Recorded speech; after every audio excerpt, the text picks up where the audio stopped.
ఈరోజు మంచి మాట మనం ఏం చెప్పుకోవాలంటే ఎంతోమంది మనని లైక్ చేస్తుంటారు, కొంతమంది డిస్లైక్ చేస్తుంటారు. మొన్న పుష్ప 2 సినిమాకి వెళ్ళినప్పుడు అంతమంది లైక్ చేస్తున్నది ఏముంది అని ఆలోచిస్తే ఆవిడ స్మగ్లరు, మరి చేసే పనులు ఏమీ పెద్ద గొప్పవి కాదు. మరి అంతమంది ఎందుకు లైక్ చేశారని అనిపిస్తే, మరి రామాయణ కాలంలో రావణాసురుని లైక్ చేసిన వాళ్ళు కూడా ఉండొచ్చు.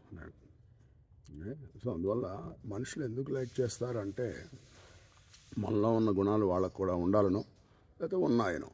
సో అందువల్ల మనల్ని ఎందుకు లైక్ చేయలేదంటే మనలో ఉన్న గుణాలు వాళ్ళలో లేవని అర్థం, లేదా వాళ్ళకి నచ్చలేదని అర్థం. కానీ ఇంతకంటే మంచి విషయం, ఒక గొప్ప విషయం చెప్పారు బ్రహ్మకుమారి ఒకసారి.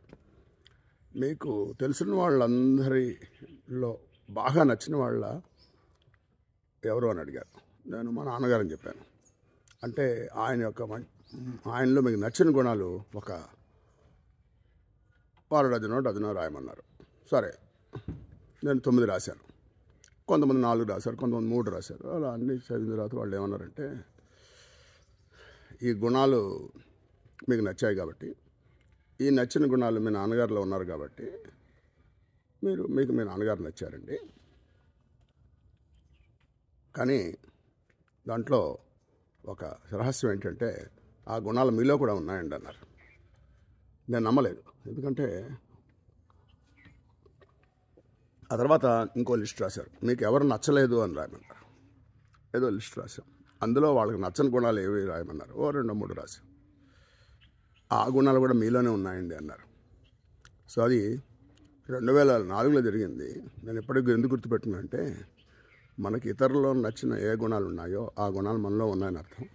అలాగే ఇతరుల్లో నచ్చని గుణాలు ఏముంటే అవి కూడా మనలో ఉన్నాయని అర్థం. ఇది నాకు విచిత్రంగా అనిపించింది, అందువల్ల మీతో షేర్ చేసుకుంటున్నాను. కానీ ఇది నిజం. ఇవాళ రోజున స్మగ్లర్ని అందరూ లైక్ చేస్తున్నారంటే వాళ్ళల్లో స్మగ్లింగ్ చేయాలన్న ఒక కోరిక ఉంది. అది కుదిరో పైన. అలాగే ఒకసారి మా చిన్నప్పుడు అమితాబ్ బచ్చన్ది మర్ద సినిమా చూసాం. అందులో హాజీ మస్తాన్ స్టోరీ తీశారు. అది కూడా బాగా హిట్ అయింది. సో అందువల్ల సినిమాలు ఎంత హిట్ అవుతాయంటే they are reflection of our own feelings. So అలాగే మంచి కానీ చెడ్డ కానీ రెండు మనలోనే ఉంటాయని ఇవాళ నేను నేర్చుకున్న విషయం మీతో షేర్ చేసుకుందాం.